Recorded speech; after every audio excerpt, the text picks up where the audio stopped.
This is a book review of Captain America, the new Penguin Classics Marvel collection. Marvel, quite a few Marvel on there. There's of course Penguin as well. It's in hardback. There's also a paperback version and it's part of a series. There's Black Panther, also Spider-Man and Captain America. And I assume from the notes that X-Men and also Fantastic Four will definitely be coming at some point. I hope that is the case. You can imagine them bringing out ones for all of them.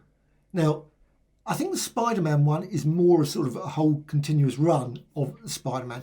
This Captain America goes through quite a few of the Silver Age ones, but it doesn't include every single one, so it's not a complete in order. And there's also a few notable missing stories that would have been really nice to have added. But it's got 360 pages. It's just beautiful. Though the blue, I think it's just beautiful. I'm not saying it's coming off my fingers occasionally, because I occasionally notice I've got some blue dye on my fingers. Now I'm thinking, where's that coming from? And the only colour I can see is from this. But I don't know. Anyway, I love that golden emboss as well. Just truly beautiful. Let's just go through the book, because the book inside is also awesome as well. You can see there, I mean, just Penguin's always great. Penguin Classics, you know you're going to get quality, and they've done a great job. Look at it, just smacks of quality from start to finish. Just the colour of the paper, the quality of the paper, beautiful paper, just glorious. And it mentions, like I say, it's got there, it says Fantastic Four, X-Men, and many other. It's possible, of course, they may not be bringing out those ones as well, but I hope so, because I will probably be dipping in, buying some of them. I doubt if I buy all of them, I must admit, but perhaps some of them. I won't be getting the Spider-Man one, unless I see it and I think, you know what, that looks amazing. I might buy it. And the Black Panther as well. I might think, you know what, why not? So there's Captain America, and obviously got the content you can see. So you've got there Captain America Comics #1. That's obviously March 1941. That's the only Golden Age one. All the rest are Silver Age. So you've got 1964, 1965, etc. And you can see the issues. So 59, then there's a bit of a gap, 63, 64, 65, 66.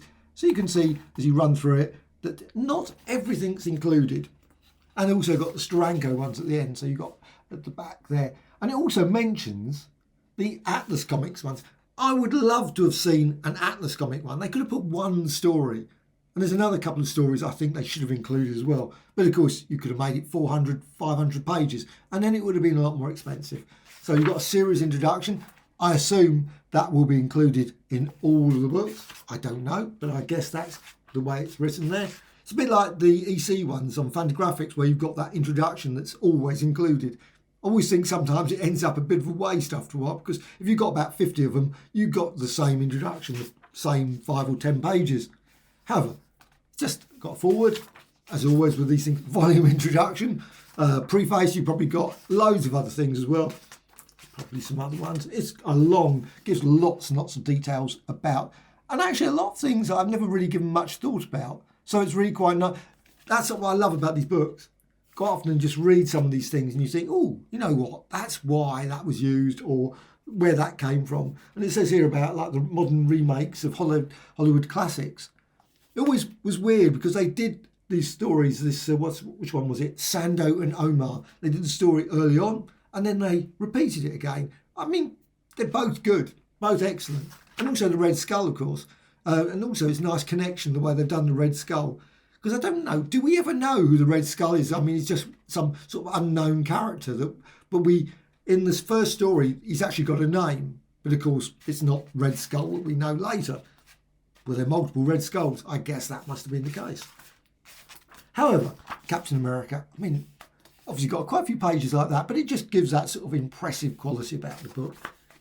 And I must say, I wasn't thinking about getting it, but I was watching a video by Michael Vaughan, which just super impressed me. And I thought, you know what? I'm going to go and buy it.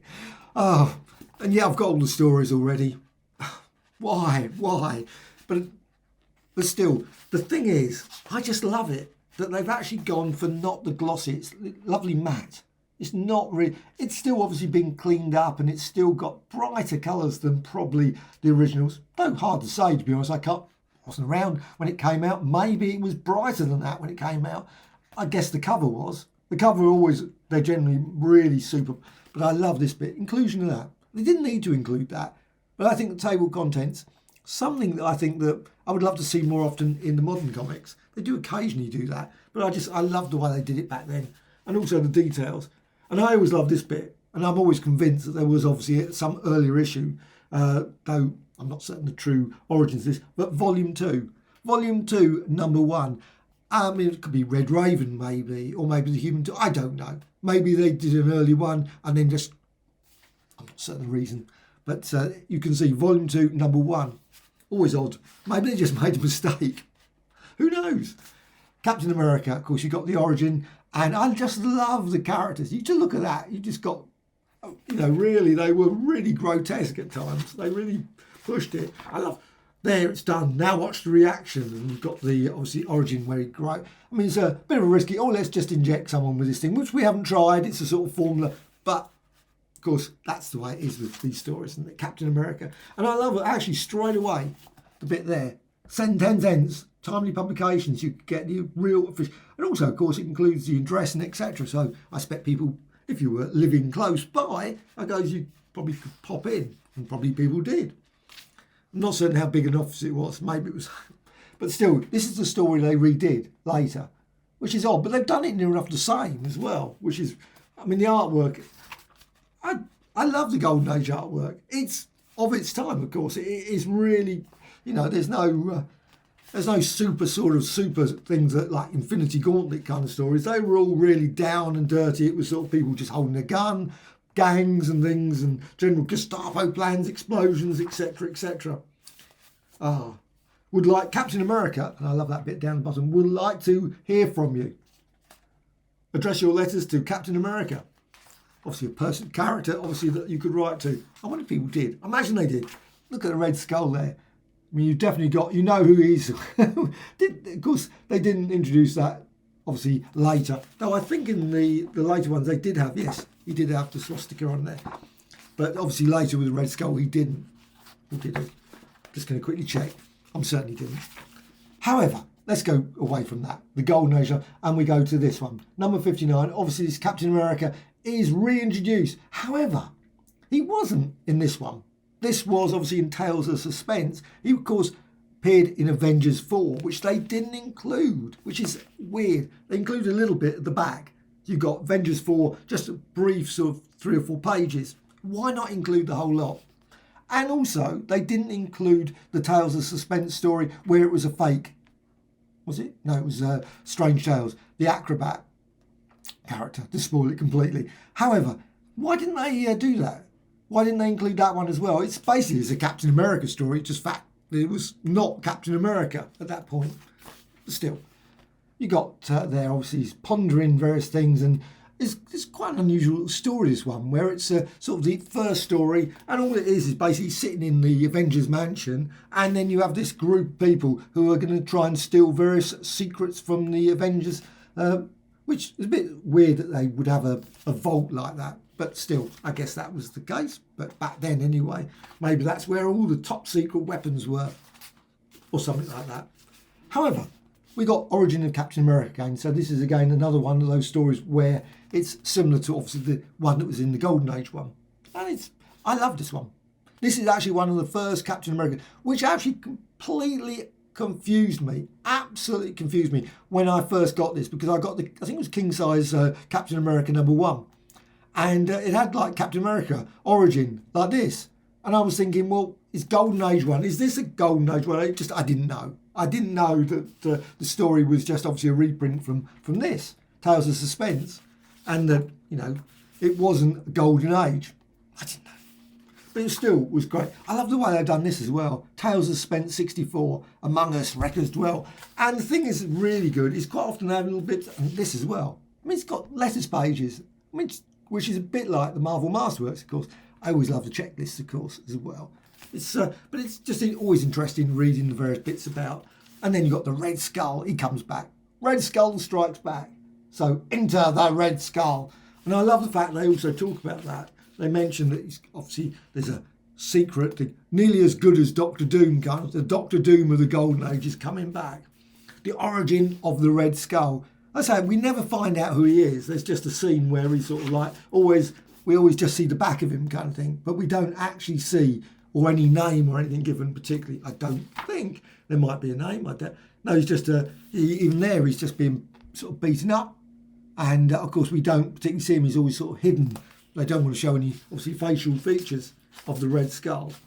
And then of course you've got all the Iron Man stories as well. The Melter, etc., and Crimson Dynamo. They're just great stories. The reproduction is superb. Of course, brilliant. And also, it's not on glossy paper. Now, the colouring, of course, is still being sort of like modernised. It's not as it was exactly in the original comics. Though it's very hard to tell, of course, without the original comics in pristine condition. Most of my comics, of course, have been, over the years, not so. So it's very hard to say compare the colours, because I'm seeing a brown sort of version of it, tatty version of it. I guess if you've got a 10.0 or 9.8 or something, and you look at it, maybe the colours are similar to this. I don't know. I haven't got any 9.8s to compare it. So this one, Batroc. And that introduces an interesting character as well, which is really, really nice. However, you've got here the Gladiator, the Girl, and the Glory. I love the way they do it. Alliterative title they all did. Can't even get that word out. Still, if a hostage should die, I mean, it's full of great stories all the way through, even if it doesn't include everything. Weirdly, I don't think it... No, it doesn't include the Black Panther story, which is odd. Red Skull lives, but it does, of course, include the classic Cosmic Cube story. It can't be the Cosmic Cube story. And that I have got, and I will just quickly show the page, and it's... yes, that's the page I was going to go for, 211. Now, unfortunately, because, of course, as always, it's on a separate page. I don't know why it always happens, isn't it? However, let's just quickly... So you can see the original colours there. And I think that they're okay. I mean, it's still, obviously, is brighter. But I guess if you've got a really, really nice condition thing... Is it the same size? Yes. I would say that they're actually the same size. But still, they have recoloured it a bit, because I've just got here, you've got the Cosmic Cube. You see the Cosmic Cube there? Got the Cosmic Cube, got the Cosmic Cube there, and you've got the Cosmic Cube in the book. The colouring, weirdly, they've just changed the... they've moved it to inwards. They've just changed it. Why? Why did they do that? Why didn't they keep it as it was? It's just strange. But still, I love this one. It's one of my favourite Tales of Suspense, Cosmic Cube story. But they've just, so tweaked that. Just a subtle change, but why did they do that? However, this is another feature I really love. They're not included. This one, they've just gone with a little article about it. But look at that pan. I mean, I think sometimes when you see it like that size, it always makes, you can see the whole thing, the whole action, the way it's sort of, I mean, it's just superb. As it says, no sort of balloons, etc. required. But it's really good to see that. Before my eyes, Nick Fury died. Not every... But it would be nice if they did. And I think that would make Marvel Masterworks even better. They included a nice little article about the issue with explanation and sort of giving some ideas and hints about the story. Because sometimes you get an idea about a book and you think, oh, that's what was the thing about it. Or you might not even think about it. You might think, oh, that's just a story. But there's a reason sometimes you think, oh, because of what was happening in the world at that time, that you suddenly think, oh, right, that's why they included that character or why they did that. Not always, of course. Maybe it just wanted action. I love... Oh, that's the classic one, isn't it? This one. And it won't be... Someone... We're going out of here. And it won't be me. I think they always put that one as an example of a bit of a mistake. Easy done, I guess. But it's still a great story. And you've got MODOK there. The next one. A time to die, a time to live. That sounds a bit like the Birds sort of thing, doesn't it? I don't know. No idea. A living legend of World War II. Did they include that always? Yes, they did, didn't they? I know it must have been just looking at that. Living legend of World War II. I wonder why they continue including that. Especially after a while, you'd think that people really sort of the connection with the World War II was really sort of less and less and less. There was no real need to keep referring to him being World War II. But they still did, weirdly. However, old foes return. And some really odd artwork in that period. I don't know what weird. It was Sid Shaw. I think it was Sid Shaw and Shaw's, I should say. Yeah, it had Black Panther, a load of oddballs. But the artwork, Here Lies Bucky Barnes, was very odd. It was some of the really weird artwork. And at the time I thought, oh, I really don't like that. But I look at it now, I'm a bit more appreciative of the art. And I think, well, you know what, it wasn't that bad. But it was just so weird, so different. However, it says here, nevertheless, the series was in the danger of being trapped within dramatic formula, obviously established by Lee and Kirby. But that's always the trouble anyway, isn't it? I mean, however, it's always nice to have someone else come along and breathe some new life into it. Though sometimes, of course, you always want the old style back again. You know, you think, why couldn't they have continued with some of those old stories? But the world changes, so there you got Captain America 110, the Steranko. Weirdly, they went with the Hulk. I suppose it's a connection with Bucky Barnes, of course. Oh, not Bucky Barnes, Rick Jones. But in fact, the Hulk looks very odd there, doesn't he? I mean, it's really massive. I always think that's the trouble with the Hulk. It's sort of sometimes some artists draw him really massive, and other artists draw him sort of like near enough, not much bigger than, I mean, obviously wider, but not particularly hugely above the person. Then others make him look like gigantic to the point. And especially when he's against a building or something, quite often you think, oh, blimey, the building must be about 15, 20 foot. I mean, is he that size? Because sometimes he's pushing against the wall and you think, yeah, seems to be a different size. However, I love Steranko artwork, even if, as was pointed out, it's all over the place, the anatomy and everything else. It's just weird the way the Pope, but they worked. They really did. I mean, even the Hulk, the way he's just flinging out. Look at that. There, he seems to be a lot smaller. That's the thing. I mean, sometimes he's like really massive, and then sometimes he's like, look, he's grabbing the hands. Now, if you got a picture earlier where he's really huge, his hands there look basically the same size as the hands of Captain America. You suggest from the original bit that in the next scene, you got the hands there look twice the size, which you would suspect that the Hulk would be about twice the size hands. But there, he doesn't look twice the size. To my mind, he looks the same. Just a bit bigger, but not twice the size, because that would be... Oh. And, and then you got other scenes. Again, it's just weird. And occasionally, I would look at it, and every artist, of course, draws him slightly different. But it's still great. I love that one, the power vest. You can't... Not why I wear a Hydra power vest. Why didn't all the characters wear Hydra power vests? Wouldn't it be easier? They got power vests. Let's charge them up and go, and they could, But no, of course, they've just got one. I would have thought, since they've got AIM or whatever it was, and virtually everyone out, the Secret Empire and those other resources, they could afford a few of them, couldn't you? Maybe just couldn't go to the shops and buy enough of them. However, a great iconic cover as well. They were very, very... I love also there, of course. I mean, just wow. Make probably very little sense, but it still was what a wow cover. Tomorrow you live, tonight I die. Okay, whatever.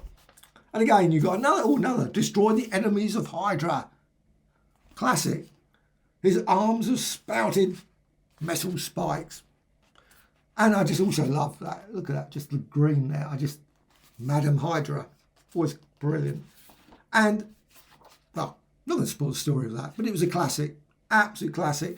And as Steranko, I love the bits at Steranko at the back. I love Steranko. I'm always surprised they've never brought out a massive volume about Steranko. There's just nothing really, which is weird, because he's produced lots and lots of things over the years. And of course, I would love to see the history of comics actually finished, maybe added like 2 or 3 more volumes, but obviously maybe that will never happen. However, you do get a bit of Atlas. Commie Smasher! And it's great that they include that, but I wish they'd included the actual story, because this was issue 3 issues, just 3 issues, but there were a couple of other stories. I think there is a Decades book. I think that might include most of it, or of course the Marvel Masterworks comes to mind. Get to the Marvel Masterworks one. But I love those stories. This one, of course, I think that was Electro. You got Electro there. They were very much, well, of their time, but just brilliant. Just absolutely crackingly good stories. And it was such a pity they stopped. After not the Human Torch, the Submariner continued for a bit longer, because apparently there was going to be a TV series. But it was just, it took another decade before he reappeared. And what a pity. So many great stories that we could have had. However, would it have been a bit like Superman, I guess, because Superman continued on through that sort of period. And, Flash was only 2 years later. I mean, 1956, you had Flash, and then obviously Green Lantern a little bit later, and so on and so on. But you got this, you got the Avengers where you actually see them. Why didn't they just include the whole story? It's still beautifully printed. It's still glorious to see. Love it. Absolutely love it. Afterward by, and also they include the Marvel Masterworks one, which is odd. Why did they include that? Couldn't they have just got, well, anyway, Afterward by Jim Steranko. And the thing is, why did they include it in this font and this style? They could have just done it as the rest of the book, because it suddenly changes from this, which makes it give it a real super quality Penguin touch, to suddenly go in, which is fine, of course, Marvel Masterworks style, which they always go for, which I don't particularly like. I find that actually quite hard to read. I find it harder to read than the previous page. The previous page, you just look at the way it scans. Just so much, that's just, it's brilliant. This, the Marvel Masterworks one, doesn't scan. The paragraphs, the way it's done, is just makes it very, to my eyes, I just think, well, you can read it, of course you can, but it's just, I think, a quality one, the other one. And you put two together, you can really see the difference. You think, oh, that's just not, the font and everything about it, just wrong. And then you've got suggestions for further reading as well. Not as good as, it's got a reasonable selection, but you think they'd have included a few more. But you've got the Golden Age Captain America Omnibus Volume 1. They do mention, but they don't mention Volume 2, which is odd. Why didn't they mention that? That's odd.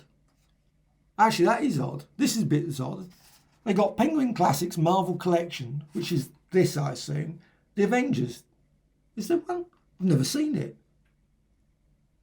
Like Black Panther, Spider-Man, and I don't even know. Oh, maybe it exists already. The Avengers one. That's fresh. Completely passed me by on that one.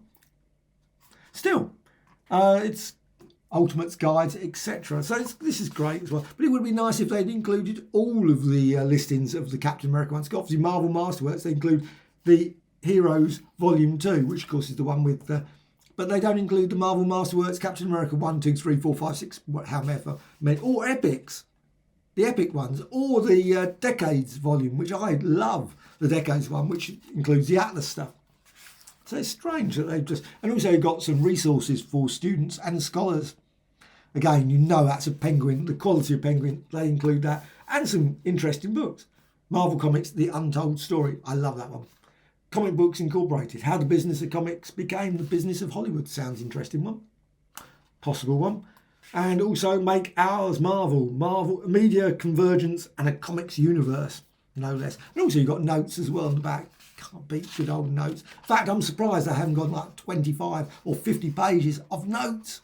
I would love that. I would have been going backwards and forwards comparing, thinking, ooh, look at that. And also you got that. Just lovely, isn't it? That's just beautiful. And also there as well, look at the Red Skull. Oh, evil, most evil. Why, though I must admit, why didn't they use Captain America and Rick Jones or Bucky Barnes? You would have thought would have been an obvious choice instead of Nick Fury. Anyway, just a minor sort of odd, but I love that on the back.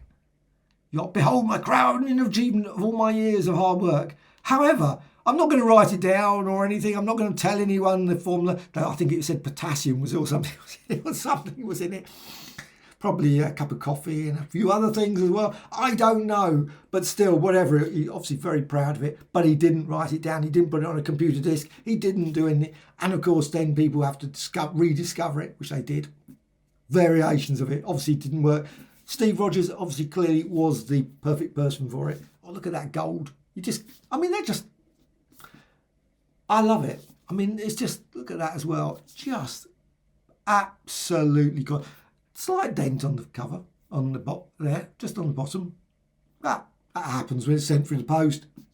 When it comes through the letterbox, crunch.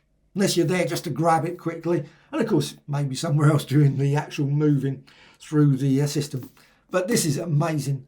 I think that if you're a fan of Marvel Comics, this is going to be probably up there in the ultimate collections. I think this is probably the best that we'll ever get in terms of this size and things. And maybe this beats Omnibus. This beats the Marvel Masterworks for me.